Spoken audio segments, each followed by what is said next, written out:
The petition is filed by the tenants assailing the order dated 30th 10 2021, passed by the 3rd Additional Civil Judge Mangaluru, Dakshina Kannada in HRC number 10 by 2013, as well as the order dated 22/9/2025 in REV Rent number 2 of 2022, passed by the 2nd Additional District Judge Dakshina Kannada Mangaluru. A petition is filed against the tenant for eviction invoking section 27(2) of P and R read with section 31 and 42 of Karnataka Rent Act. The order also directed the valuation of the property and improvement and thereon by the four gentlemen within 2 months from the date of the order. It further decided that after the evaluation is made, the landlord have to pay the amount to the tenant after deducting the arrears of rent, if any. On receipt of the said amount, the tenant were directed to vacate the petitioner premises within the 1 month.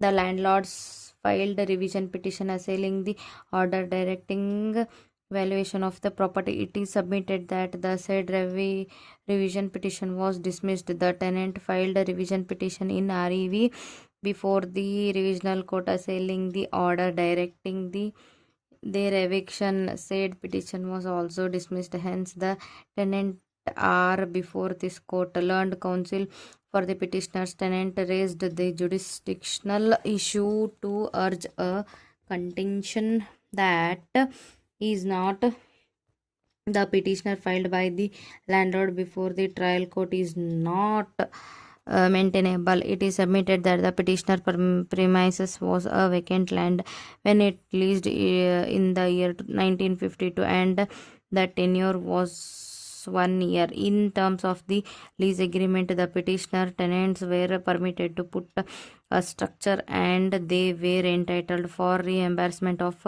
maximum 5,000 at the time of eviction. It is submitted that the tenants put up a structure with the consent of landlord, and there are structure which are used for residential as well as commercial purpose, and that being the position, the Karnataka Rent Act 1999 in short is not applicable. In addition, it is also urged that the land when it was leased was a vacant land. The subject matter of the petition is out of the preview of the Act 1999.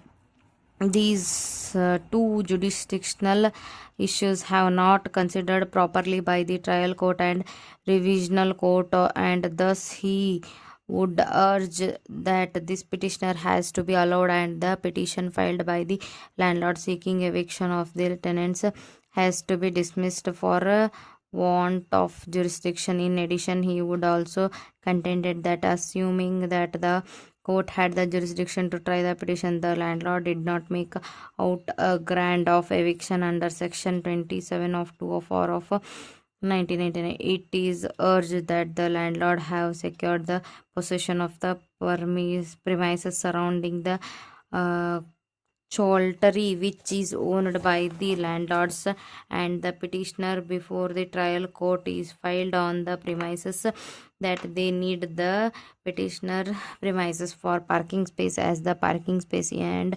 around the Choltery is not sufficient to accommodate the ever growing number of visitors using the vehicle. In support of this contention, he would refer to the judgment of the Honorable Apex Court in the Gopal Das Verma versus S.K.